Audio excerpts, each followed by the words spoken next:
language. You see that language? So it's finally ready. That's the meaning. It is finally ready. So you see, that's why I said don't add water to your meat.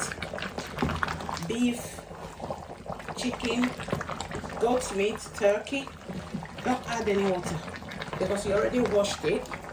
There's enough water already.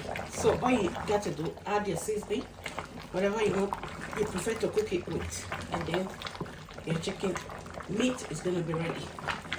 You see, I don't add water. So this juice that came out now is going to be serving me as stock. So all I need to do is give it a time to cool down, and then carefully section the stock into different sections. That's what I need to do. So they're going to cool down, and then that's it. Anytime I want to cook, get stock out, get meat out, then I can manage with the fish.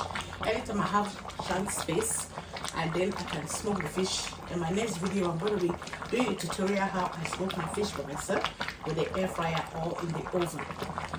So that's how I prepare myself. 2025, okay, make it a not stressful year for yourself. All right, that's all you need to do, and then you're good to go. No stress. This is how I manage my time as a mother, a busy mom living in the diaspora. So like this video, share, and then learn and grow. This chicken, this meat, turkey, gizzard, whatever it is, inside of it now, they are ready. So I'm going to be turning the gas off. They cook slow. Manage your time, manage your gas. Bills are expensive. This is how I manage my bills. Okay, thank you so much. Back on, gas turned off. There. Close.